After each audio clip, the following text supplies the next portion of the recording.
Am I being stalked? Or am I overthinking everything? I mean, most of the time it's probably safe to say people are overthinking stalkers. But the guy was clearly talking about your house and how you store it. You might check the car for things like an Apple AirTag or something used to track you. There's probably some YouTube videos about where these things are commonly placed. In the wheel well or trunk or glove compartment. 500 when you gave him 3,500. Crackhead vibes beware. Nah, that's creepy as hell. I mean, somebody in your neighborhood might be an acquaintance of his and they are just telling him, I saw your old car. They aren't even using it. It's under a tarp. But he is a complete jackass to even try to offer you $500 for a car you bought for $3,500. The fact that you live on a cul-de-sac makes it creepy. Especially if you're a woman. I would buy a fake security camera and point it at the car. Or better, a real one. I'd say he probably heard from someone on the street that they noticed the car.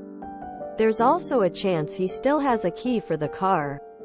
For a $3,500 car, it's probably not worth getting it rekeyed. But pointing a surveillance camera at it and/or attaching an AirTag would be cheap investments. There are absolutely innocent explanations. He happens to be friends with your neighbor. Or he's a plumber who was doing work in a neighbor's home and noticed it. That said, you should make sure you personally are not being stalked, but there's a chance he put a GPS on the car. If you call the non-emergency line of your local police station, they may be willing to sweep it for GPS tags. Some mechanics can do the same. This seems unlikely because if he did that with the intention of stealing it back or something, he would have done it months ago and certainly wouldn't be messaging you 6 months later to buy it back.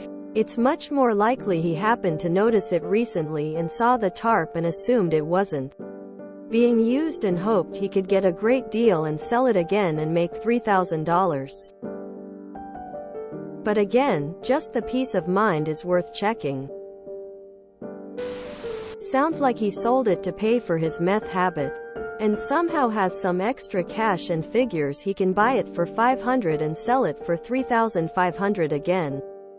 And being a meth head, he figures that you not letting him do this mean you are stealing $3,000 from him.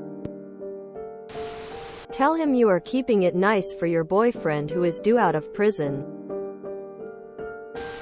I doubt it too. He just wants to resell it again. Maybe he bought it for $500, cleaned it up and sold it to you.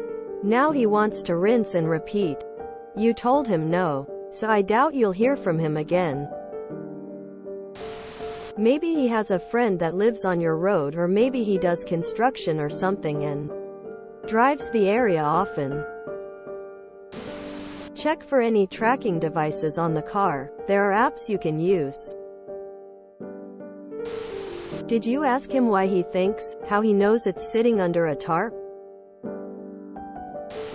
Don't respond to any further messages. If he escalates in any way, such as contacting you via a different medium or turning up at your address, report it to police. It is understandable and probably normal that a guy pursuing you in this way that knows where you live and is taunting you with knowledge of what you do at home, e.g. car being under tarp, would freak you out. I would be freaked out too. Don't be afraid to report it before it gets more serious. You are not imagining things. This is creepy. Just tell him you had a biohazard in the car and it's toxic and that the engine blew up. Prob solved. Sue, we're just going to gloss over the fact that he expects you to take a $3,000 loss? Why on earth would anybody think you would pay $3,500 something that you would later sell for $500? Meth logic. You have any friends that are cops?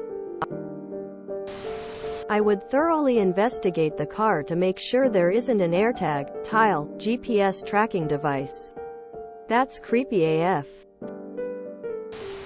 He or someone he knows likely just happened to drive by and see it. Especially if it's a smaller town. Had a similar thing happen to us where our friend bought a truck from our neighbor. Neighbors moved several towns away. We later got the truck from our friend. One day old neighbor messaged us asking to buy it back for cheaper than they sold it to our friend. They must have driven past and seen it in the driveway. Emo, this doesn't mean they came by more than once. I would only need to see a car under a tarp once to assume that it's always under a tarp. If you enjoyed this video, please check out our playlists full of similar content. Epicaricast is like doom scrolling for your ears. Please like, share, and subscribe.